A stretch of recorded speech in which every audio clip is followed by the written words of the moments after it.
Get ready for the main dictation. Tamil Shortened Junior, May 1987. 5 seconds left.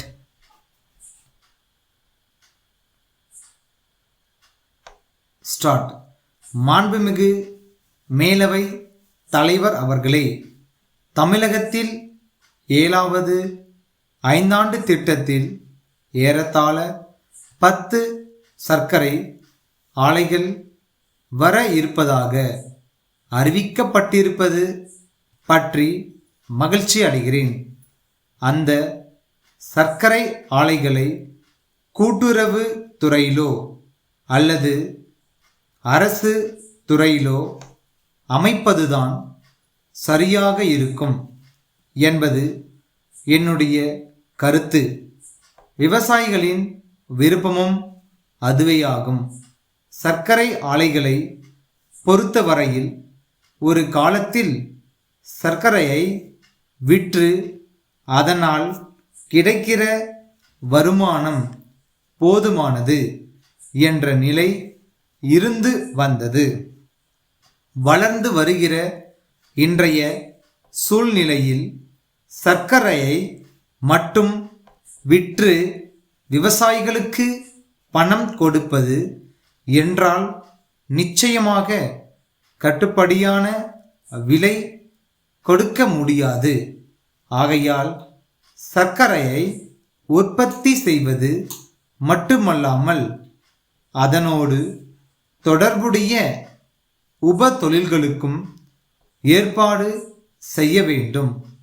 என்ன காரணத்தாலோ தற்போது கூட்டுறவு துறையிலும் அரசு துறையிலும் உள்ள சர்க்கரை ஆலைகளில் உப தொழில்களை தொடங்குவதற்கான ஆர்வம் குறைந்து காணப்படுகிறது. அதைப்போன்று கரும்பு சக்கையிலிருந்து காகிதம் தயாரிக்கக்கூடிய தொழில்நுட்பம் உருவாகி இருக்கிறது. அந்த தொழில்நுட்பம் மேன்மேலும் வளர உரிய முயற்சிகளை மேற்கொள்ள வேண்டும். நம் நாட்டில் காகித உற்பத்தி பெருகினால் இறக்குமதி செய்யப்படும் காகிதத்தின் அளவு குறைந்து அந்த அளவுக்கு அந்நிய செலவாணி மீதமாகும். இதனை கருத்தில் கொண்டு பெரிய மாவட்டங்களை எல்லாம் பிரித்து மாவட்டந்தோறும் தொழில் மையம் அமைக்க வேண்டும். மாவட்டங்களிலே தொழில் மையங்கள் உருவானாலும் வட்டங்களிலேயும் தொழில்கள் உருவானால்தான் தமிழ்நாடு தொழில்துறையில் முன்னேற முடியும். அது மட்டுமல்லாமல் கிராமப்புறங்களில் பெரும்பான்மையாக வாழ்கின்ற ஏழை எளிய மக்களுக்கு போதிய தொழில் வாய்ப்புகளை உருவாக்க வேண்டும். அவர்கள் பொருளாதாரத்தில் மேம்பாடு அடைவதற்கு ஏற்ற வகையில் சிறு தொழில்களிலும் கை தொழில்களிலும் அதிக ஆர்வம் காட்ட வேண்டும்.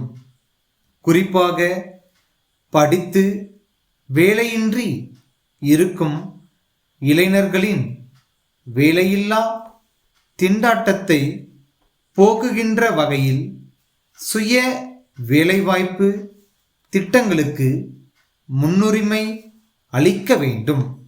அதோடு சிறு தொழிலில் தொடங்குவதற்கு தற்போது இடையூறாக இருக்கிற விதிமுறைகளையும் தளர்த்த வேண்டும்.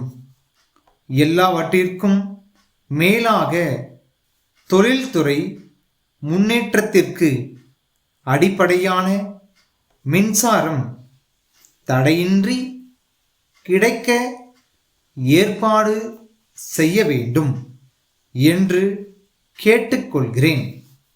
சென்னை கோவிந்தப்பன் தெருவில் உள்ள குமரன் பனைவெல்ல மண்டி மேலாளர், கோவில்பட்டி பனைவெல்லம் உற்பத்தியாளர் கூட்டமைப்பு செயலாளருக்கு 1985 செப்டம்பர் 7 எழுதிய கடிதம்.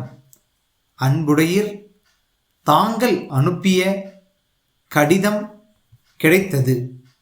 கடிதத்தில் குறிப்பிட்டுள்ளபடி பனை வெல்லம் முதல் தரமானதாக இல்லை. மேலும் குறிப்பிட்டுள்ள விலையை விட குறைந்த விலைக்கு விற்பனையாகி உள்ளது.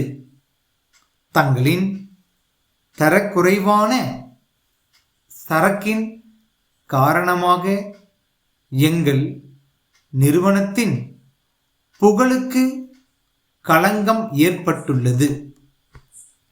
இத்தகைய தவறுகள் நடைபெறாமல் பார்த்து கொள்வதுடன் வாடிக்கையாளர் நலன் கருதி எங்கள் நிறுவனத்தின் தேவையை உடனுக்குடன் பூர்த்தி செய்து தரமுள்ள பொருளையே அனுப்பி வைக்க வேண்டுகிறோம்.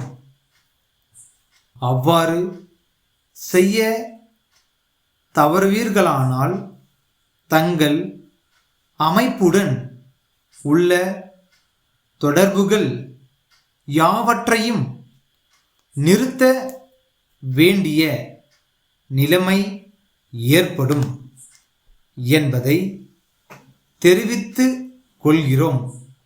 தங்கள் நம்பிக்கையுள்ள ஸ்டாப்.